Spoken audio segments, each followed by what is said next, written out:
떨립니다. 제가 특강을 처음 해가지고요. 비디오까지 감사합니다. 네, 저희는 오늘 하나님이 원하시는 재정 사용법에 대해서 좀 같이 나누고 여러분들의 삶을 점검할 수 있기를, 또 더 나아가서 점검을 넘어서 결단하며 또 하나님이 기뻐하시는 삶으로 나아갈 수 있기를 원하는 마음으로 이 재정 시간을 넣었고, 신학기 특강에 이 재정을 넣을 수 있다는 게, 재정에 이렇게 우리가 서로 관여하고 이야기할 수 있다는 게 정말 축복이 된다고 저는 생각을 합니다. 특강 목적을 먼저 살펴보겠습니다. 하나님이 모든 것의 주인 되시며 물질, 재정 또한 그러함을 인정한다. 그리고 나의 실제적인 삶은 어떠한지 점검하며 믿음으로 결단해야 할 것들을 살펴본다. 제가 이제 지금 세상에서 말하는 흐름들을 좀 나누고 또 성경에서 말하는 흐름들을 나누려고 하는데, 이것들을 들으시면서 정말 내가 삶에서 하나님이 모든 것의 주인 되시는 것들을 인정하고 있는가, 이런 것들을 살피시고 실제적인 삶에서 내가 어떻게 결단할 수 있겠는가, 이런 것들을 좀 보시면서 좀 내가 할 수 있는 영역만 하시는 것이 아니라요, 믿음으로 결단해야 할 것들이 분명 삶 가운데 있으실 텐데, 그런 부분들을 하나님이 하실 것들을 좀 기대하면서 믿음으로 나의 인생을 하나님께 맡겨드려야 되거든요. 하나님의 은혜로 채워질 수 있는 공간이 우리 안에 있어야 되기 때문에 은혜로 살 수 있는 그 환경들을 여러분들이 좀 기대하시면서 한 걸음 나아가셨으면 좋겠습니다. 저랑 이제 소면이랑 같이 이 특강을 준비를 했고, 발표는 제가 담당하기로 했는데, 이걸 준비하면서 요즘 상황들이 어떠한지 이런 것들을 좀 살펴봤어요. 그래서 욜로, 저희가 많이 듣고 알고 있는 한 번뿐인 인생을 즐기자, 현재 행복을 최우선으로 생각하고 경험과 즐거움을 위해서라면 과감한 소비도 마다하지 않는다. 그런 이제 현재의 삶을 좀 집중하는 그런 의미들이 있고, 그 다음에 요노라는 것들이 요즘은 또 같이 거론되고 있다고 합니다. 불필요한 소비를 줄이고 현명한 소비를 추구하고 미래를 위한 저축과 투자를 중요하게 여기며 실용성과 지속 가능성을 우선시한다. 이런 흐름들이 있는데, 왜 욜로에서 이제 요노로 왜 변화하였는가, 이런 것들을 좀 살펴볼 때는 좀 욜로족이 과감한 소비들을 하잖아요. 지금 이 단순한 감정들, 내 앞에 있는 그 순간들을 좀 즐기면서 나아가기 때문에 이런 부작용들이 드러나면서, 또 요즘 그 경제가 많이 어렵고 불안하다, 많은 이들이 이런 흐름으로 살다가는 빚에 안기도 하고 그 재정 상태가 어렵기도 하게 되면서 자연스럽게 요노족들로 조금 지혜로운 소비를 하겠다라는 그런 흐름들이 생겨나는 것 같습니다.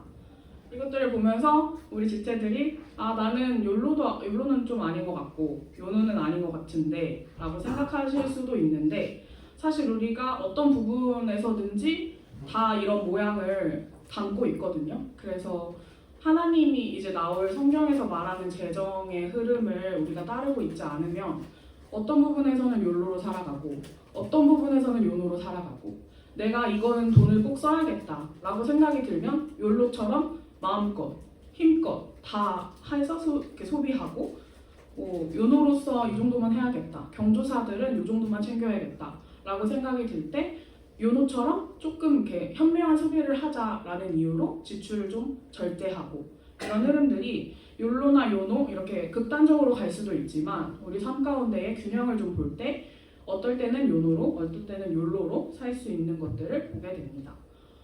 이런 상황들의 문제가 뭘까 저희가 고민을 하다가, 세상에는 만족이라는 게 없는데 욜로라는 가치가 생기고 요노라는 가치로 또 다시 변화하는 흐름들이 이 안에 있잖아요. 이런 것들을 봤을 때도 세상에는 만족이라는 게 없구나 라는 것들을 발견하게 되고, 만족이라는 것들의 정답도 사실 없고, 우리가 따르는 진리에는 진리라는 그 분명한 답이 있지만 세상에서 말하는 이 재정과 소비와 지출에 대해서 또 저축에 대해서는 분명한 답이 있기보다는 이럴 때는 이렇게 말하고 저럴 때는 저렇게 말하고, 그렇게 계속적으로 관점이 바뀌는 그런 부분들을 보게 됩니다.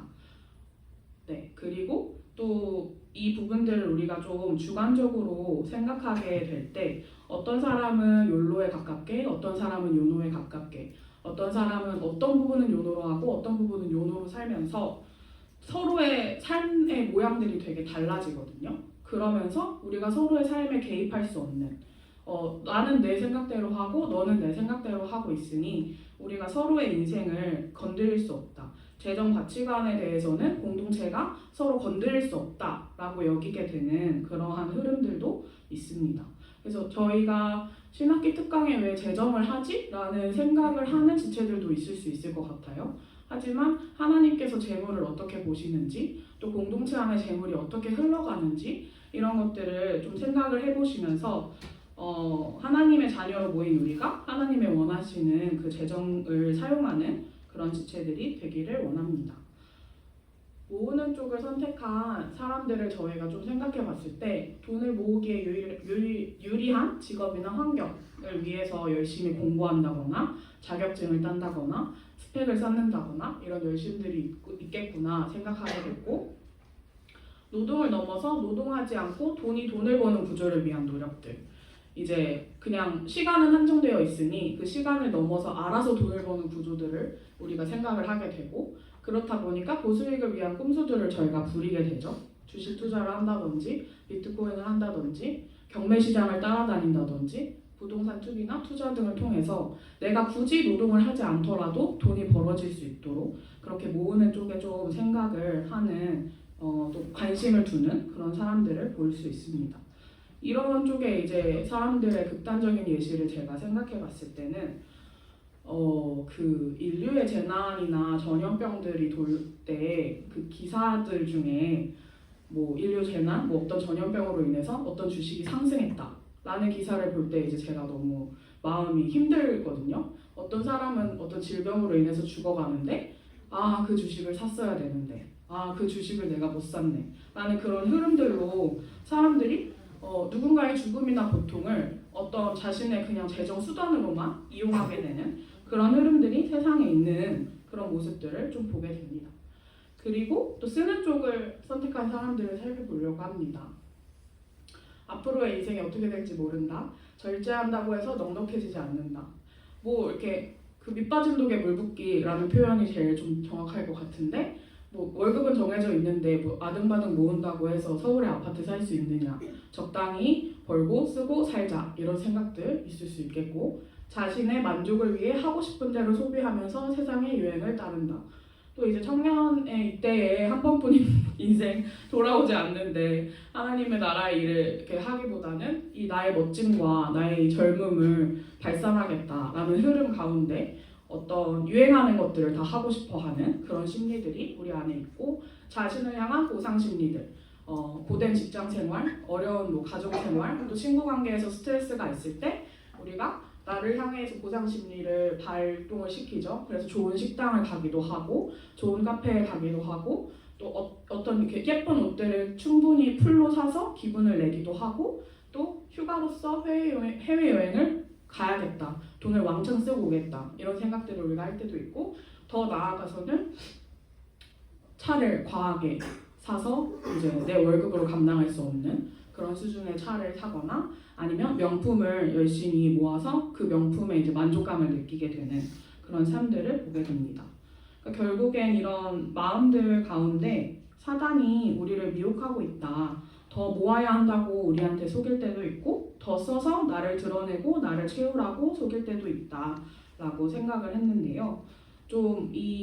그리고 우리 중심 가운데 이 미혹이라는 마음이 있어서 애매하게 교묘하게 내가 이렇게까지는 살지 않지만, 세상 사람처럼까지는 살지 않지만 100% 말씀에 따르지는 않는, 한 80% 정도만 하나님께 하고 20%는 나의 영역으로 둬버리는, 그래서 온전한 순종이나 온전한 마음을 들이지 않고 계속 적당히 하나님 앞에 잘하고 있다, 적당히 하나님께 드리고 있다 라고 생각하게 되는 그 흐름들을 여러분들이 인생에서 좀 발견하시고 속지 않기를 바라는 마음들이 있고, 마귀가 주는 잘못된 뜨거움이라는 표현을 제가 이걸 준비하면서 보게 됐는데, 우리 인생에서 마귀가 주는 잘못된 뜨거움 때문에 하나님이 기뻐하시는 재정을 쓰지 못하고 있을 수 있다라는 것들을 우리가 인생 가운데 살펴보고 씨름해야 된다. 이게 나이가 많아지면 많아질수록 더 힘들거든요. 우리 이청 선배님들께 물어보면 더더욱 그렇겠고, 또 가정이 생기거나 뭔가 자녀를 양육해야 되는 문제들 앞에서 하나님 앞에 이 정도의 재정을 쓸 수 있을까? 확신할 수 없고 단언할 수 없고 점점 이게 힘들기 때문에 청년의 때에 이것들을 분명하게 해놓지 않으면 결혼 후에 우리가 또 아니면 더 나이가 들어서 더 자신에 대한 연민이 강해질 때 더 자기 연민의 마음과 보상 심리의 마음들이 강해질 때 우리 영혼들이 더 쉽게 100% 드리고 있지, 이 정도면 잘하고 있지 라고 생각할 수 있는 마음이 많이 들 수 있다고 생각합니다. 성경에서 말하는 재정에 대해 저희가 살펴보려고 하는데 마태복음 6장 24절입니다. 다 같이 한번 읽어볼까요?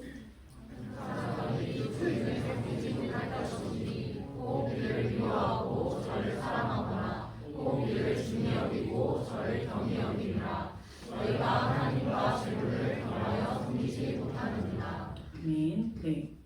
제가 어느 날 이 말씀을 보다가 완전 무릎을 쳤는데 이 말씀을 이제 이렇게 대여를 해보면 하나님을 중히 여기고 재물을 경히 여기거나 하나님을 미워하고 재물을 사랑하게 된다라는 이거를 발견하게 되면서 우리가 교회에서도 돈이 필요 없다고 말하진 않잖아요. 하나님이 우리에게 돈을 주셨고 그걸 통해서 우리가 수련회도 갈 수 있고 해외 선교도 갈 수 있고 또 영혼들을 만나서 밥을 살 수 있고 여러 흐름들이 있단 말이죠.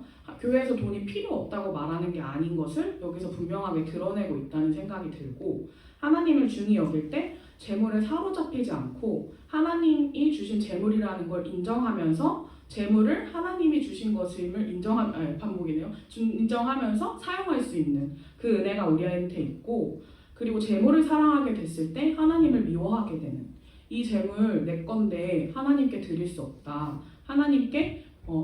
하나님 것이 아니다 라는 생각들로 재물을 사랑하고 하나님을 미워하는 그런 마음들을 발견하게 됩니다. 또 우리가 인생 가운데 두 주인을 섬길 수 없다는 것들이 여기서 명확해집니다. 말씀에서 두 주인을 섬기지 못할 것이다. 둘 중에 하나만 섬기게 될 것이다 라고 얘기를 하는데 여러분들이 보시기에도 돈 때문에 교회에 오는 사람도 있고요. 돈 때문에 교회를 떠나는 사람도 있습니다. 그래서 참 우리가 하나님이 주인의 자리에 있어야 하는데 재물을 우리의 주인 자리에 두면서 하나님을 사랑하지 못하는 모습들로 살 수 있다는 것들을 볼 수 있고 여기서 앞에서 말한 것처럼 100% 하고 있는가 이게 좀 우리 안에 점검이 돼야 되는 거겠죠. 하나님만을 중히 여기고 재물을 경히 여기고 있는가 내가 재물에서 자유한가 이런 것들을 여러분들이 좀 생각해 보시면서 정말로 하나님을 중히 여기고 있는지 좀 생각해 보시면 좋겠고 디모데전서 6장 10절 말씀 함께 읽어보도록 하겠습니다. 돈의 사랑이 일만하게 불의가 되나니 이것을 탐내는 자들은 미혹을 받아 믿음에서 떠나 많은 근심으로써 자기를 찔러보다. 히브리서 13장 5절 읽어보겠습니다. 돈을 사랑함이 없이 살아야 하고 지금 가지고 있는 것으로 만족해야 합니다. 주님께서 친히 말씀하시기를 내가 결코 너를 떠나지 않고 버리지 않겠다 하셨습니다. 라고 되어 있습니다. 돈에 미혹돼서 믿음에서 떠나지 말자라는 그 교훈들이 우리 안에 있고 돈을 사랑하지 말고 있는 것에 만족하며 살라라고 되어 있습니다. 우리의 인생이 돈에 잡아먹히지 않도록 주님을 떠나지 않도록 정신을 차려라. 주님을 떠나지 말아라.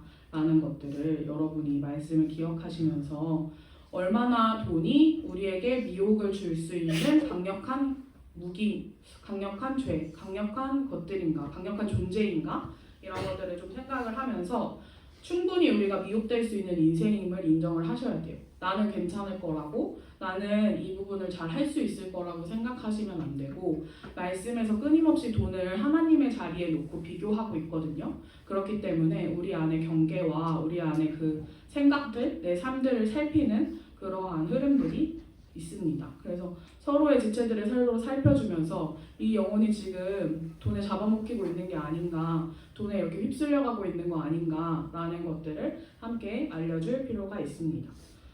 다음으로는 누가복음 12장 29절에서 31절입니다. 함께 읽어볼까요? 너희는 무엇을 먹을까 무엇을 마실까 하여 구하지 말며 근심하지도 말라. 이 모든 것은 세상 백성들이 구하는 것이라. 너희 아버지께서는 이런 것이 너희에게 있어야 할 것을 아시느니라. 다만 너희는 그의 나라를 구하라. 그리하면 이런 것들을 너희에게 더하시리라. 네, 무엇을 먹을까, 무엇을 마실까 우리가 많이 고민하죠. 오늘 옷 입고 나와서 내일 내일 뭐 입을까 좀 멋진 날을 상상하기도 하고, 점심을 먹으면서 저녁 뭐 먹을까 고민하고, 이게 참 우리를 이렇게 단순한 즐거움에 이렇게 빠지게 하는 것들, 그 죄인된 인생임을 이렇게 여실히 보여주는데, 하나님은 이것들을 근심을 하지도 말라라고 말씀하셨거든요. 이런 것들을 기도하지 말고 하나님의 나라를 위해서 기도해라 라고 이렇게 말씀을 하고 계시는데, 여러분들이 어떻게 돈을 벌지, 어떻게 돈이 나올지, 돈이 어디서 나올지, 이런 것들만 기도하는 지체들이 되지 않기를 바랍니다. 네, 정말 재정적으로 하나님의 은혜가 긴급하게 필요할 때는 주님께 마땅히 구해야 하긴 합니다. 우리 재정국장들이 수련회를 앞두고 주님 돈 주세요 라는 기도들을 한다고 얘기를 해줘요. 그래서 이 수련회, 우리가 내는 수련회 회비로는 수련회가 운영되지 않기 때문에 하나님의 채우심의 손길을 보여주세요 라는 그런 간구들을 하는데, 그런 간구들이 우리의 삶에서 실제적으로 필요할 때는 분명히 있어요. 갑자기 이렇게 필요한 돈들이 있을 때, 그럴 때는 이 약속을 가지고 하나님의 자녀에게 어떤 것이 필요하신지 아시는 주님께서 채워주시기를 우리가 구하면서 기도하지만, 더 많이 입고 싶고, 더 많이 먹고, 더 많이 마시고 싶고, 뭔가 나의 쾌락을 위해서, 욕망을 위해서 구하는 것들은 하지 않는 것이 맞다고 말하고 있습니다. 그래서 저도 이렇게 좀 나의 삶을 볼 때 더 저는 이제 먹는 것에 약한데, 이 먹을까의 이 부분에서 어떻게 하나님의 다루심을 받을까라는 생각을 하면서 이 지출을, 식비의 지출을 줄여보자라는 마음을 들 때, 제가 먹고 싶은 생각이 드는 것을 먹지 않기로 좀 생각을 하면서 그냥 기도만 했어요. 아, 주님, 족발이 먹고 싶습니다. 이런 기도를 했는데, 제가 지금 선교단체 간사 생활을 하고 있어서 이제 선교사님들이 손님으로 오신단 말이죠. 근데 그 선교사 그렇게 기도를 하고 이제 좀 한 주 내에 응답이 와요. 그러면은 그 선교사님이 뭐 드시고 싶으세요? 물어보면 아, 족발이 먹고 싶습니다. 이렇게 하시는 거예요. 그러면 아, 진짜 어쩔 수 없이 족발을 먹게 되는 은혜가 정말로 있단 말이죠. 근데 이제 목사님께서 그 얘기를 하셨잖아요. 하나님이 우리를 통해서 이렇게 아비가 되는 그 영광을 주시려고 했는데 맨날 택시 부를 때만 아, 주님 택시로 잡히게 해주세요 하는 그 은혜에만 쓰지 말아라 라고 얘기를 하셨는데, 저는 이 우리의 실제적인 역할에서도 실제적인 상황에서도 일하시는 하나님이시기 때문에, 여러분들이 정말 이 재정을 하나님 앞에서 다루고 싶은 생각들이 드신다면 이런 적용들도 필요하다는 생각이 들거든요. 아, 내가 너무 나를 위해서 재정을 쓰는구나, 이런 생각들이 들 때 어떻게 하나님의 은혜의 손길을 기다릴까, 구해볼까, 이런 생각들 아래서 좀 지체의 식사 교제 안에서 그 지체가 먹고 싶은 것이 나와 마음이 맞을 때 이런 기쁨들을 좀 누려보면서 좀 하나님이 이 지체도 살피시고 나도 살피시고, 또 하나님이 이렇게까지도 정말 실생활에서까지도 일하시는구나를 경험할 수 있는 그런 은혜들이 있습니다. 그래서 그 아까 은혜로 내 인생을 던져야 된다고 했는데, 내가 스스로 필요한 모든 것을 갖추면 하나님이 주실 공간이 전혀 없어요. 그래서 내가 필요한 옷, 내가 필요한 어떤 것들 좀 하나님께 구하면서 기다리는 것, 그리고 이게 내가 갖고 싶어서 그런 건지, 정말 내가 일상에서 유익하게 사용할 수 있어서 그런 건지, 이런 것들을 좀 시험해 보시면서 좀 기다리시면서 하나님 앞에 인도하심을 구하는 것들이 진로나 결혼이나 비장한 큰 일뿐만 아니라 이 재정을 사용하시는 작은 일에서도 시작된다고 생각합니다. 누가복음 12장 16절에서 21절 말씀 저희가 한 절씩 교독하겠습니다. 저 한 절, 여러분 한 절 읽겠습니다. 또 비유로 그들에게 말하여 이르시되 한 부자가 그 밭에 소출이 풍성하매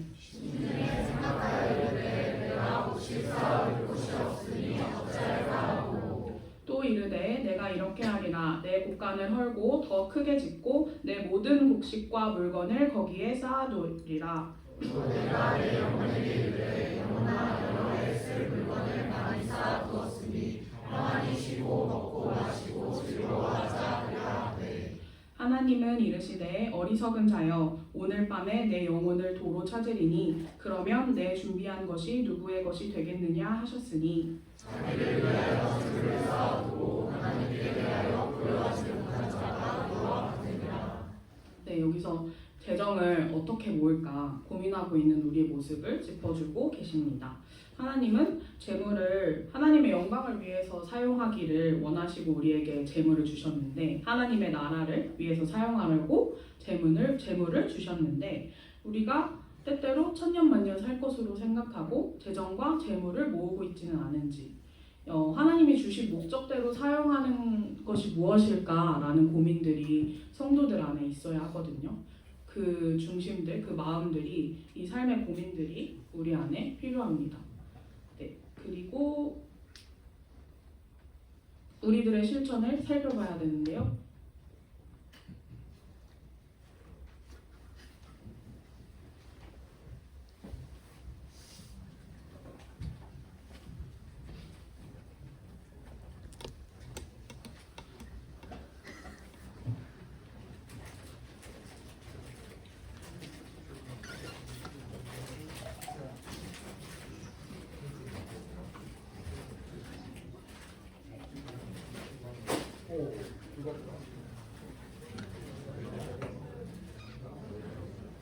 네.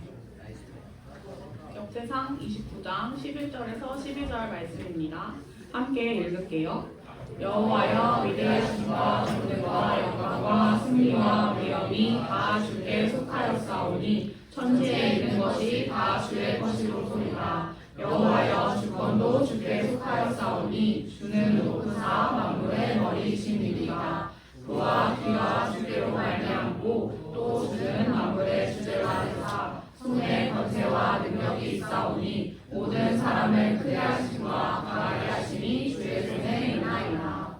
네, 모든 것이 하나님께 속하였다는 그 삶을 그것들을 인정하는 삶을 하나님께서 말씀을 통해서 저희에게 요구하고 있습니다. 그래서 이게 모든 인생이 그러한데 모든 인생에 있어서 특별히 재정 또한 떼놓을 수 없겠죠. 근데 우리가 우리의 손으로 할 수 있다고 재정을 많이들 생각하지만 그렇지 않다는 것들을 말씀에서 분명히 보고 있어요. 그래서 재정이 많은 것들로 유세를 부리기도 하고 어떤 힘으로 쓰기도 하고 구별짓는 세상이지만 하나님이 말씀하실 때는 이 모든 것의 공급자이신 분은 하나님이시다 라는 것들을 말씀하고 있습니다.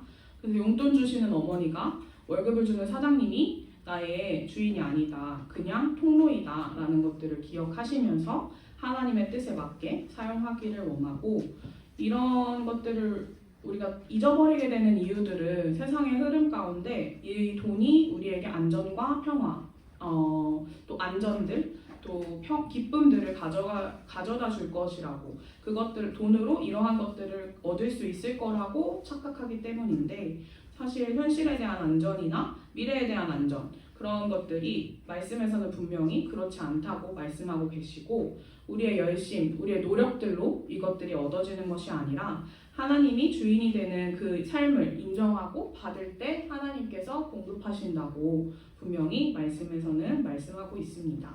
그리고 마태복음 25장 14절에서 15절을 한번 읽어보겠습니다. 또 어떤 사람이 그 종들을 불러 자기 소유를 맡긴 바 같으니 각각 그 재능대로 한 사람에게는 그 5달란트를 한 사람에게는 2달란트를 한 사람에게는 1달란트를 주고 떠나더니 네, 주인이 종에게 재능대로 달란트를 맡기고 떠났습니다.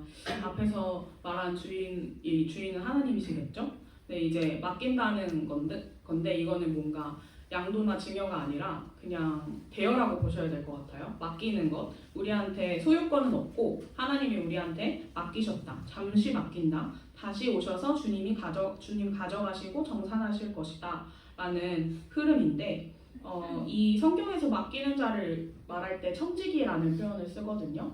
그래서 우리가 청지기라는 것들을 기억하며 이것을 맡은 자라는 것들을 기억하며 사용하기를 원하는데 아까 이제 하나님의 뜻에 맞게 사용하는 것처럼 왜 나에게 이 재정을 맡기셨을까? 어떻게 사용하라는 걸까? 또 어떻게 흘려보내야 될까? 이런 것들을 삶 속에서 고민을 하셔야 되고 재정적으로 우리가 부유하기를 원하지만 사실 재능대로 달란트를 주시기 때문에 재정적으로 부유할수록 더 열심히 흘려보내셔야 되고 더 열심히 사용하셔야 돼요. 하나님의 일을 위해서. 그래서 이것들이 내가 더 많이 갖기 위해서 사실 재정적인 유익을 구한다면 자신에게 유익하지 않은 것들임을 기억하셨으면 좋겠고, 재물의 공급들이 하나님이 그냥 나에게 맡기신 거기 때문에 나에게 소유권이 없다는 것들을 좀 기억하면서 여러분들이 재정을 사용했으면 좋겠습니다. 그리고 이 청지기의 삶을 적용할 수 있는 것이 무엇일까라고 했을 때 이 11조 부분을 빼놓을 수가 없는데, 창세기 14장 19절에서 20절 말씀 읽어볼까요? 그가 아브라함에게 축복하여 이르되 천지의 주제이시오 지극히 높으신 하나님이여 아브라함에게 복을 주옵소서. 너희 대적을 내 손에 붙이신 지극히 높으신 하나님을 찬송할지로다 하매 아브라함이 그 얻은 것에서 10분의 1을 멜기세덱에게 주었더라. 네, 여기서 멜기세덱은 뭔가 더 많은, 하나님이 이렇게 드리면 더 많이 나에게 주실 거야 라는 투자의 개념으로 한 것이 아니라 그런 하나님께서 이것들의 모든 것들의 공급자 되시고 하나님이 나를 축복하셨다라는 것들을 고백하는 그런 11조였거든요. 그래서 아브라함의 11조는 축복받고자 드린 종교적 행위나 율법적인 것이 아니라 천지의 주제이신 하나님께서 주신 축복에 대한 감사와 찬송과 고백이다 라는 것들을 기억하면서 11조를 어려워하기보다는 모든 것이 하나님께서 주셨음을 공급해 주셨음을 고백하고 선포하는 믿음의 표현이기 때문에 여러분들이 하나님과의 자신의 관계 안에서 하나님의 주인 되셨음을 고백하는 표현으로 이 11조를 사용하셨으면 좋겠습니다. 근데 또 이렇게 그냥 이 단순히 축복을 넘어서 11조를 하지 않는다는 것이 어떠한 의미인지 말라기에서 말하고 있습니다. 3장 8절에서 10절 함께 읽겠습니다. 사람이 어찌 하나님의 것을 도둑질하겠느냐 그러나 너희는 나의 것을 도둑질하고도 말하기를 우리가 어떻게 주의 것을 도둑질하였나이까 하는도다. 이는 곧 11조와 공헌물이라. 너희 곧 온 나라가 나의 것을 도둑질하였으므로 너희가 저주를 받았느니라. 만군의 여호와가 이르노라. 너희의 온전한 11조를 창고에 들여 나의 집에 양식이 있게 하고 그것으로 나를 시험하여 내가 하늘 문을 열고 너희에게 복을 쌓을 곳이 없도록 붙지 아니하노라. 네, 하나님 앞에 11조를 드리지 않는 것이 앞에서는 신앙의 고백이었다. 드리는 것이 신앙의 고백이었다라고 말하는데 드리지 않는 것은 하나님의 것을 도둑질하는 것이다 라고 말씀하고 있습니다. 사단은 우리에게 말씀을 대적하면서 이런 재물의 소유권, 공급권, 또 주재권이 하나님이 아니라고 끊임없이 세상을 통해서 말하고 있는데 우리가 그것들을 넘어서 하나님 앞에 11조를 고백함으로써 좀 부담이 될지라도 한 걸음 나아가서 하나님의 주인 되심을 인정하는 고백들로 우리의 삶을 드렸으면 좋겠고, 이 11조도 훈련이에요. 말씀을 읽고 기도하고 예배하는 것처럼 우리가 11조를 통해서 훈련을 해야 하기 때문에 알바를 하거나 용돈을 받는 지체들도 10분의 1을 하나님께 드림으로써 훈련을 하셔야 하고, 또 나중에 제대로 취업하게 되면 그때 이제 11조를 하겠다라는 생각을 하는 지체들이 있을 수 있는데, 소액일 때 하지 못하면 월급을 받으면 할 수가 없거든요. 왜냐면 이게 11조가 점점 금액이 커지기 때문에 내 작은 월급, 뭐 5만 원, 만 원을 받더라도 10만 원을 받더라도 드릴 때에 정말로 하나님이 나의 고백 하나님이 나의 주인 되시는구나를 고백할 수 있고, 또 이렇게 그러면서 확 마음이 어려워질 때 기도로 그것들을 이겨나가시고 경험해가시고 10분의 1을 드리는 것이 당장에 하나님과 딜을 하는 그런 영역들이 아니라 좀 믿음으로써 고백하면서 삶을 주님께 올려드렸으면 좋겠습니다.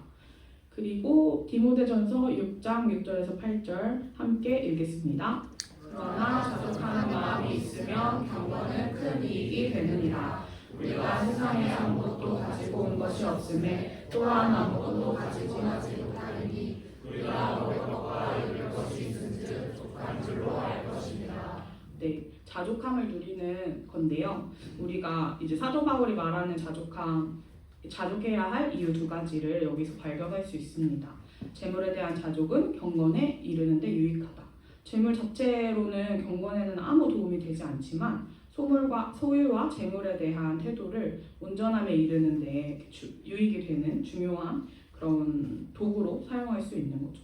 그리고 재물을 가져갈 수 없다라고 말을 하고 있는데 태어날 때 우리가 재물을 얻은 것도 없고 죽을 때도 가져갈 게 없다라고 말을 하면서 이 세상에서 재물은 필요한 거기 때문에 하나님이 재물을 주신 이유는 이 땅에서 쓰기 위해서 주신 거기 때문에 필요한 만큼 사용하고 갖고 나면 충분하다라고 이야기를 하고 있습니다. 그래서 하나님이 우리에게 얼마의 재정을 주셨다면 그것이 나에게 족한 줄 알고 더 뭔가 고수익을 내거나 더 이렇게 우리의 수입을 내기 위해서 살기보다는 그 규모에 맞춰서 사용하게 되는 내 생활과 섬김이나 재정 그 쓰임이나 또 헌금들이나 구제 사역들이나 이런 부분들에 있어서 우리의 재정을 맞춰서 그냥 사용하면 된다는 자족하면서 족하다 여기면 된다는 그런 말씀들을 여기 바울 선생님 말씀에서 찾을 수가 있습니다.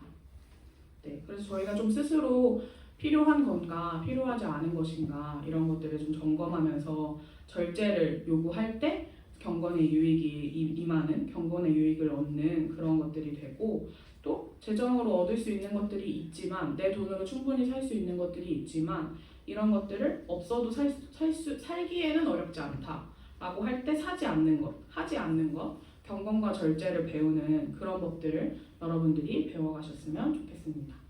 그리고 우리들의 실천 빌립보서 4장 11절에서 13절입니다. 한번 읽어보겠습니다. 내가 궁핍함으로 말하는 것이 아니라 어떠한 형편이든지 나는 자족하기를 배웠노니 나는 비전에 처할 줄도 알고 공부에 처할 줄도 알아 모든 일 곧 배부름과 배고픔과 공부와 궁핍에도 처할 줄 아는 일체의 비결을 배웠노라. 내게 능력 주시는 자 안에서 내가 모든 것을 할 수 있느니라. 네, 자족함 누리기 두 번째인데요. 저희가 13절을 많이 기억하고 있죠. 내게 능력 주시는 자 안에서 모든 것을 할 수 있느니라 이렇게 많이 외치고 막 배경화면으로도 해놓고 막 그러는데 사실 이게 뭔가 천하무적이나 뭐 탄탄대로를 말하기보다 이 12절, 12절을 본다면 유연함에 대해서 얘기를 하고 있거든요. 배부름과 배고픔에 처할 수 있는 풍부와 궁핍에 처할 수 있는 그 유연함에 대해서 말을 하고 있습니다. 그래서 뭔가 여러분들이 하나님만 있으면 뭐든지 다 되어서 승승장구하고 잘 되는 그런 흐름들이 아니라 하나님 앞에서 하나님을 따르기에 지난주의 설교처럼 복음으로 인해서 핍박받는 자로도 살 수 있고 복음을 위해서 유익을 얻는 자로도 살 수 있는 그런 경험들을 우리가 하면서 이것들을 재물이 없을 때 하나님을 의심한다든지 재물이 없을 때 하나님을 원망한다든지 이런 흐름들로 우리의 인생이 가지 않도록 지금 주신 재정이 우리에게 족하다라는 것들을 기억하셔야 하고 또 재물이 없으면서 우리가 살아갈 때 정말 재물이 있다가도 없는 것이구나 내가 내 손으로 쥔다고 해서 쥐어지는 것이 아니구나 라는 것들을 좀 경험을 하시는 그런 체험들로 바꿔가셨으면 좋겠고 또 이것들이 단번에 되지 않고 여전히 씨름이 되고 앞으로 죽는 날까지 또 새로운 씨름들이 우리 안에 재정에 관련해서 있을 거예요. 그래서 이런 것들을 우리가 다루지 않을 때 죽는 날까지 씨름하게 되는 그러한 어려움들이 있기 때문에 여러분들이 유연함에 대해서 재정에 대한 하나님 안에서 자족함으로 유연하게 대처할 수 있는 그런 흐름들에 대해서 배우셨으면 좋겠습니다. 정리하고 마무리하도록 하겠습니다. 먼저 첫 번째로는 하나님이 공급자이심을 알자라는 것들을 고백했고 두 번째는 나는 청지기 사명을 받았다라는 것을 고백했습니다. 그리고 세 번째 나의 모든 필요를 아시는 하나님께서 지금 나에게 충분하게 주셨다는 것들을 기억하자라고 되어 있는데 하나님이 공급자이심을 알 때 우리는 소유에 대한 집착을 벗어버릴 수 있습니다. 주님이 주셨기 때문에 불안과 그 집착을 벗어버리고 주님이 다 주시기 때문에 이것이 족하다 하면서 우리 살아갈 수 있고 또 청지기 사명을 받은 자임을 기억할 때 더 이상 돈을 낭비하거나 그 돈에 종노릇하지 않고 재물을 다스리는 자로 살 수 있는 것입니다. 그리고 나의 모든 필요를 아시는 하나님께서 지금 나에게 충분하게 주셨다라는 것들을 기억할 때 자족함을 배우게 되고 그 자족을 통해서 유익을 누리는 그 경건과 절제 내가 필요한 것이 무엇인지 생각하고 그것들에 맞춰서 사용할 수 있는 절제를 배우며 또 그 결제가 경건에 유익이 되는 그 흐름들, 그리고 재물을 섬기지 않게 되고 하나님만으로 충분하게 살게 되는 그러한 우리의 인생이 될 수 있음을 보게 됩니다. 마지막으로 종교개혁자 마틴 루터의 세 가지 회심을 저희가 이것들을 준비하면서 알게 됐는데, 예수를 믿은 자들에게 일어나는 세 가지 회심이 있다고 루터가 말했다고 합니다. 첫 번째는 마음의 회심, 두 번째는 정신적 회심, 세 번째는 지갑의 회심. 그래서 여러분들이 돈에 대해서 분명한 변화를 겪지 않고는 신앙생활을 똑바로 할 수 없다, 신앙생활을 온전히 할 수 없다라는 것들을 루터가 분명하게 말했고, 이 재물이 말씀에서 항상 하나님과 견줄 만한 위치에 있기 때문에 여러분들이 이 강한 영향력이 우리를 사로잡고 있다는 것들을 항상 기억하시면서 돈이 나의 주인이 되지 않도록 신학기 특강으로 재정을 이렇게 하면서 하나님 앞에 재정을 좀 올바르게 사용하자, 하나님이 이 재정을 주신 거다라고 외치는 공동체 안에서 내가 어떻게 하면 지갑의 회심을 할 수 있고 유지할 수 있고 잘할 수 있는가, 이런 것들을 공동체 안에서 같이 좀 씨름하고 나누고, 또 리더들이나 팀장님들에게 나누면서 또 함께 씨름해 나아갔으면 좋겠거든요. 그러니까 이것들을 우리가 아까도 말씀드린 100%로 드리지 않고 80%만 하고 있으면서 한다고 여기지 않도록, 이 돈에 끌려가는 인생들을 살지 않도록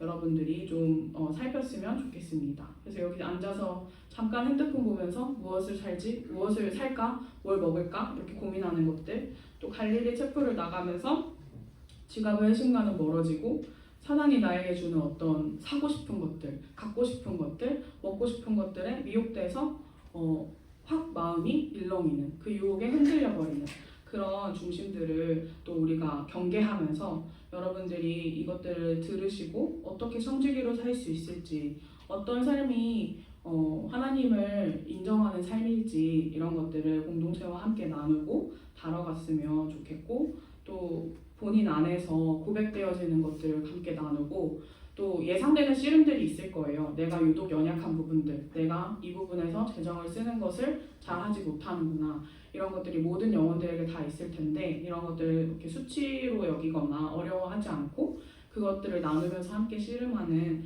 그런 공동체이기 때문에, 또 오병이어 하시면서 같이 나누시고 어떤 생각들이 들었는지 우리 리더분들은 또 지체들한테 물어봐 주시고, 그러면서 규모를 세우고 주님이 원하시는 주님이 원하시는 재정을 사용하는 모든 지체들이 되면 좋겠습니다. 마치겠습니다.